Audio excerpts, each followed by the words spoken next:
US President Donald Trump officially began the countdown to a global trade war on Thursday. He announced that these long talked about tariffs on aluminium and steel imports to America would go into effect on March 23rd. Canada and Mexico will be exempt from these tariffs, but the EU is not. Germany and the European Union are scrambling to try and prevent America hitting them with these tariffs. The EU's Trade Commissioner will meet with Donald Trump's trade chief on Saturday. The European Commission has said earlier that it could retaliate with tariffs on basically any stereotypical American thing they could think of. US motorbikes, Kentucky bourbon, blue jeans, tobacco, Florida oranges, even peanut butter. This is especially concerning for Germany. In the announcement, Mr. Trump singled out Germany. He said that many of the countries that treat us the worst on trade and the military are our allies, a hint at his dissatisfaction as well at Germany for not spending more on its military. Now really, he is right about Germany treating America badly on trade, and I'm working on an article that will give more details on why.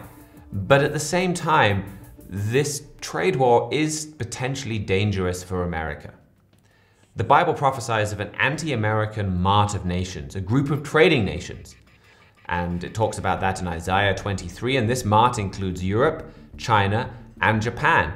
These same powers, they're going to be hit by these trade sanctions if they do, in fact, go into effect. And that's something that you could see quickly escalating.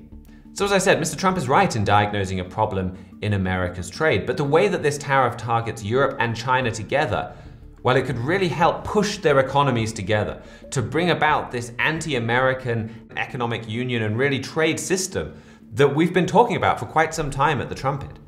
You can read more about that in our article, Trade Wars Have Begun. Now, at the same time, this trade war is a huge risk for Germany. And that's the subject of a video we published earlier this week. Germany is uniquely dependent on exports. And a trade war, again, if it escalates and if they can very quickly spread beyond just aluminium and steel into things like German cars as each side retaliates and kind of goes on with tit-for-tat sanctions, if it escalates, it could be a huge problem for Germany. No other economy is so dependent, or modern prosperous economy is so dependent on exports as Germany is. And so if America starts really cutting those exports, that could become an economic crisis for Germany. And you look at where Germany's politics are anyway right now, they're going through a bit of a political crisis. Well, an economic crisis would just put that on steroids. It would very quickly become one of the biggest political crises Germany has ever faced. An existential threat to Germany's democracy itself.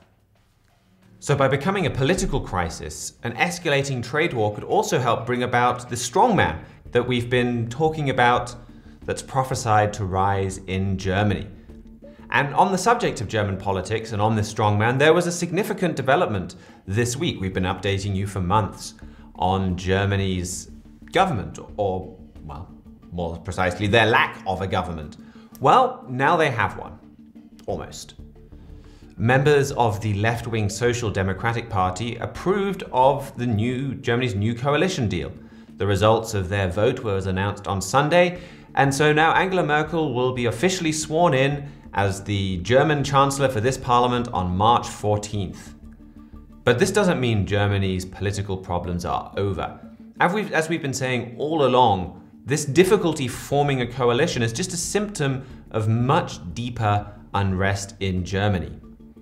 The Alternative for Deutschland, this brand new, pretty far-right party, is going to now be the main opposition party in the German parliament. In the recent polls, they are now Germany's second biggest party. Meanwhile, Angela Merkel's new coalition is, well, it's more divided than it's been in recent times, and it has a much more tenuous hold on power. It would only take a relatively small rebellion to cause some major problems in German politics. The German coalition agreement papers over major divides on things like the migrant crisis and on the euro crisis. Now that's fine now, they can get by with that, but if either of these crises flare up again, well, things could fall apart very quickly. And we've been saying for years that an unstable coalition would lead to a strong man rising in Germany, a strong man prophesied in scriptures like Daniel chapter 8 and Daniel chapter 11. This weak and divided coalition will almost certainly be the one that brings that strong man onto the scene. You can read more about that. You can learn more about what those scriptures say, what the Bible prophesies for Germany and for German politics in our free book, A Strong German Leader is Imminent, or you can watch this week's Key of David program titled The Abomination of Desolation.